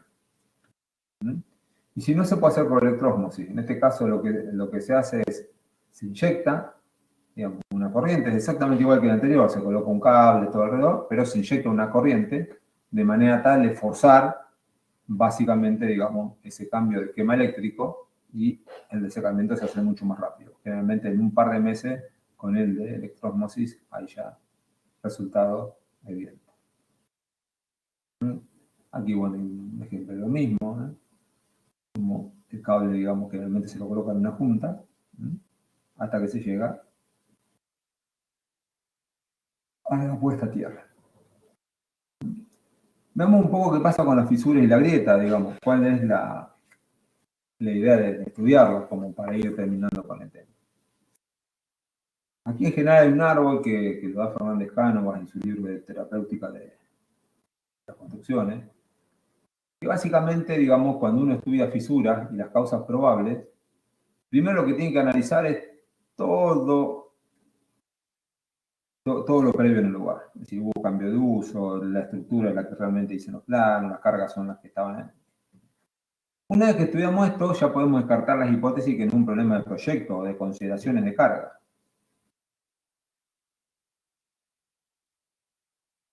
¿Sí o no? Si no lo descubrimos, tenemos que vigilar la fisura, sí o sí. Ahora vamos a ver cómo. Y si descubrimos la causa, si descubrimos la causa, esto es más sencillo. ¿Por qué? ¿Esa causa la puedo eliminar de inmediato? Sí, bueno, hago una propuesta de reparación. ¿No la puedo eliminar de inmediato? ¿Lo voy a poder hacer más adelante? Entonces, ¿qué hago? Vigilo las fisuras y en general aquí, digamos, hay que apuntar a. Después me tengo que fijar si la puedo combatir yo a esa causa. Muchas veces no se puede. Si la puedo combatir, puedo hacer refuerzos, protecciones, juntas flexibles, es decir, hay una serie de herramientas que tenemos como para combatirla. Pero si no la puedo combatir a la causa, un asentamiento diferencial que no tengo yo la capacidad de poder, en algún caso particular, no siempre, digamos, de combatir la causa, bueno, tengo que ver si el caso es grave o no. Si el caso es grave, demolición. Si el caso no es grave, hay que aceptar con filosofía, digamos, y vigilar la fisura, porque si las fisuras siguen vivas, de aquí caemos rápidamente a este lugar que es la demolición. Fíjense, aquí hay esto es para que le interese estudiar el tema, es un atlas de patología que hay en la facultad. Básicamente están todas las manifestaciones de fisuraciones por distintos tipos de causas patológicas. En este caso aquí, fíjense, asentamientos diferenciales, aquí de la parte central, en esta de los extremos, cómo tenemos fisuraciones previas en la parte donde tenemos máximas tensiones de corte y cómo aparece pues la grieta más grande en la parte central. Si esto fuera al revés, la abertura también se invierte y también se invierte el sentido de la fisura por corte. Aquí tenemos de estos ejemplos distintas variantes. Asentamientos diferenciales, que es el que vimos aquí, central, solamente de una punta, solamente de una columna, todo en particular, en el centro o en una de las puntas. También nos puede pasar esto de tener movimientos horizontales. Caso típico, digamos, donde van a aparecer este tipo de fisuras, como las que ven aquí. Esto puede ser solamente horizontales y torsión o desplazamiento en el plano. O alguna carga concentrada o muchas veces pandeo en los cerramientos que son muy esbeltos. En general, un caso típico de esto es olvidarse de poner la aislación aquí en la losa y el movimiento de la losa que tenemos aquí atrás por dilatación y contracción lo que hace es generar este tipo de grieta sobre la carga de la pared. También cuando tenemos deformaciones muy excesivas, que los métodos de cálculo hoy lo permiten, porque calculamos a rotura, entonces muchas veces se permite trabajar con elementos que ya han superado las flechas máximas. Lo ideal es limitar las flechas, más allá de calcular por rotura. Con lo cual, digamos, van a aparecer deformaciones excesivas y en los cerramientos se producen, en general, todo este esquema de agrietamiento. Y si no, digamos, por diferencia de caliente-humedad. Esto básicamente no es revoque. Se puede ver lo que vemos en la parte de arriba, que es el craquelado, todo como un mapeado de toda la fisura. Y en la parte de abajo, no, ya grietas de tipo de recorrido lineal ramificado. Bueno, aquí están simplemente nos muestra lo que se pueden encontrar en este atlas para el que no tiene por ahí conocimiento. Aquí lo que veo, es decir, aquí lo que yo, ¿qué identifico yo? Voy al lugar, tengo la pared y tengo este tipo de grietas tipo A y tengo estas tipo B. ¿Cuál es la causa? Generalmente un asentamiento aquí. ¿Qué es lo que puedo hacer? Poner testigos para ver si está viva o muerta la grieta, y en función de eso se reparará. Pero primero tengo que solucionar esto. Si yo no soluciono el asentamiento aquí central, yo esto lo podría tapar, o le puedo poner un refuerzo, y no se va a romper ahí donde lo tapé y lo reforcé, pero se va a romper acá al costado. Lo mismo. ¿Qué pasa cuando tengo asentamientos centrales más grandes? Bueno, el esquema de agrietamiento es esto, pero básicamente lo mismo. ¿Qué pasa cuando tengo muy grandes? Aquí ya tenemos aberturas de grietas mucho más importantes. En estos casos ya hay que apuntalar. ¿Qué pasa cuando ese asentamiento es solamente en una punta? El esquema de fisuración va a ser este. ¿Qué pasa si es muy pequeño? En general no suele arrastrar todo el paño hacia atrás como lo hace en este caso, sino que básicamente, digamos, muchas veces corta sobre la línea vertical y horizontal. En todo caso también colocar testigo o fisurómetro. En este caso, cuando aparece una grieta horizontal, en general estas tienen que ver, si no es a nivel de desplazamiento en la parte superior por tracción compresión de la losa, esta en general lo primero que uno tiene que ver a ver cuál es la altura. Si yo estoy, digamos, con una altura muy importante y los elementos son de poco espesor, ahí lo que tengo un problema de desveltez, con lo cual en este caso, como tengo un aplastamiento, lo que tengo que hacer es inmediatamente apuntalarlo y después ver cómo lo refuerzo. Cuando por compresión se sobrepasa la capacidad portante del muro, en general aparece este tipo de fisura, aquí lo que hay que hacer inmediatamente apuntalar, sin nada, apuntalamiento inmediato. Y después tratar de reforzar o sustituir el elemento.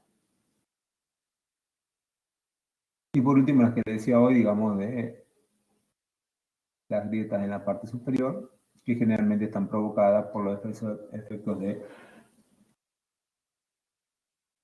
deformación térmica de la losa que estamos en la parte superior. Si aquí, digamos, esto se mueve térmicamente, lo que hace es básicamente arrastrar el muro aquí en la cara. ¿Cómo hacemos para vigilar las grietas? Generalmente con testigo de yeso. Como ustedes ven aquí, este es el más sencillo. El yeso es un material de muy poco espesor. Y en general, digamos, ante un pequeño movimiento, nosotros lo hacemos, perdón, de poco espesor, por caso que es un testigo, ¿de cuánto? 3, 4 milímetros nomás. Le ponemos fecha y el número y estudiamos y vemos a ver si, fíjense como en este caso, se fisuró nuevamente. Y después lo que estudio es cuánto se fisura. Siempre con fecha y siempre con número. También está la posibilidad de colocar un fisurómetro. El fisurómetro lo que tiene es una parte móvil, son dos partes fijas, pero una se traslapa sobre la otra, entonces me permite a mí medir ya, no solamente, digamos, como en el caso anterior, saber que la grieta está viva o activa, sino en este caso medir cuánto es, por ejemplo, en este caso el ancho. Hay también para medir longitudes, hay toda una serie de fisurómetros, digamos, para cada tipo de situación que se plantea. Y por último, una cuestión que es muy importante de establecer, digamos, cuando a mí me lo habrán sentido mencionar varias veces, desarrollo la asignatura, que sin proyecto no se puede construir. Fíjense, esto es del libro de Lene, que es un autor brasilero que muy importante en el campo del hormigón armado y que también, digamos, es muy importante en cuanto a las patologías que tienen que ver con el hormigón armado y también otros elementos constructivos. Él ha hecho, digamos, durante años una estadística de qué porcentaje de patología correspondía, digamos, a cada periodo o etapa. Básicamente esto era en edificios particularmente. Edificios de cualquier tipo, no edificios residenciales, sino también educacionales, de la salud religiosa. Entonces, fue haciendo una estadística de las patologías que él iba encontrando, no solo en su trabajo, sino de colegas que le iban dando información, y del 100% de la patología, en estudios preliminares, encontró que tenía un 4%, de proyecto un 40%, en referente a los materiales, más los materiales y demás 18%, ejecución de la obra 20% y en el uso solamente el 10%. Pero fíjense que si usted toma los dos de arriba, prácticamente el 50% tiene que ver al estudio preliminar y el proyecto. Quiere decir que realizando bien esto, probablemente tuviéramos la mitad, o casi la mitad, de las patologías que se han manifestado. Eso es importante. Y después hay otro rol que es muy importante, que es el contralor en la obra. Fíjense que el 30% casi tiene que ver con la ejecución de los distintos procedimientos constructivos. ¿Y esto qué implica? Esto implica, digamos, que básicamente cuando uno ve estos números y ve lo que les voy a mostrar ahora, que es la ley de los 5, que básicamente lo que significa esto es lo siguiente. Si yo, en el periodo de diseño, gasto 1, un peso, un dólar, lo que quieran, vamos a hacerlo en pesos, un peso, me puedo evitar gastar, haciendo mantenimiento correctivo, 125 pesos en un futuro. ¿Por qué? Porque básicamente, digamos, yo acá puedo solucionar las cosas antes de comenzar. Lo mismo que si yo gasto 5 pesos optimizando la ejecución y el controlador de los trabajos durante la ejecución, me voy a ahorrar 125 pesos en reparaciones. Si yo me ahorro 25 pesos como mantenimiento preventivo que no se hace, en general después cuando tengo que hacer correctivo tengo 125. ¿Por qué les planteo esto? Porque básicamente fíjense, digamos, dónde hay que hacer la inversión de tiempo, de recursos técnicos, de recursos económicos. Aquí, en esto. Aquí llegamos a 25, después se multiplica por 5. Y obviamente también el mantenimiento preventivo.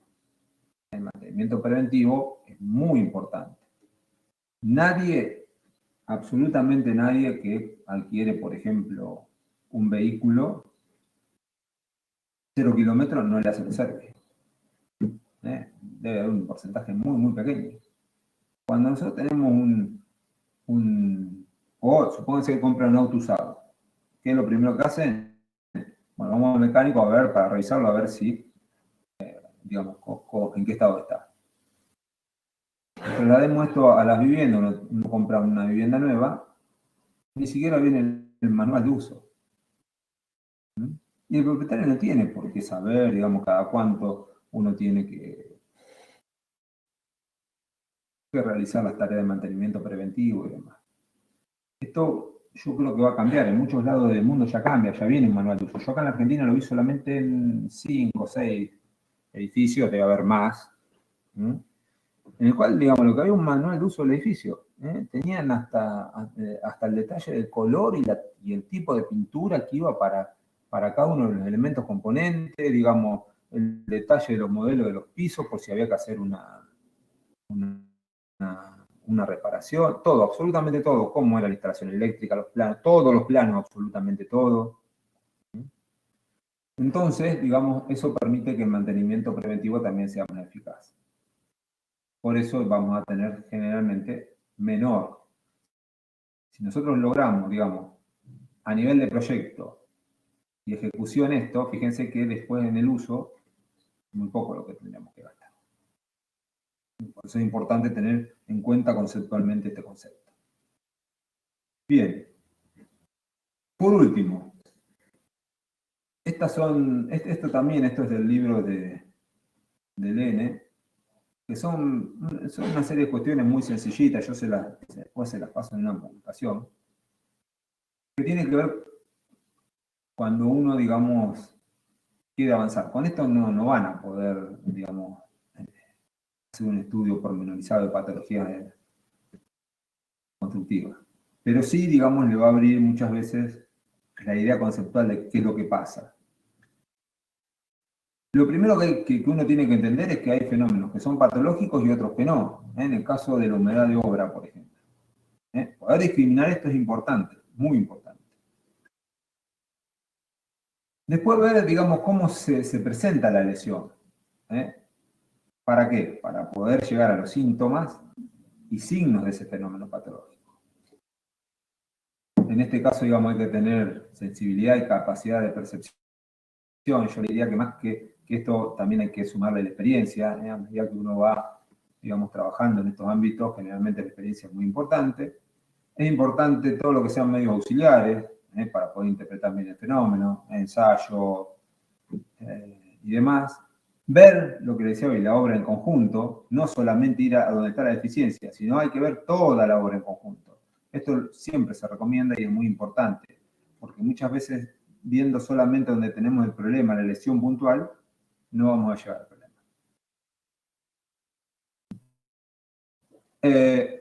En general, en las etapas iniciales del análisis, lo que hay que tratar de obtener respuesta a todas las preguntas. Es muy difícil, pero de todas las que uno se haga, ¿por qué pasó esto? ¿Por qué está tan abierta la grieta?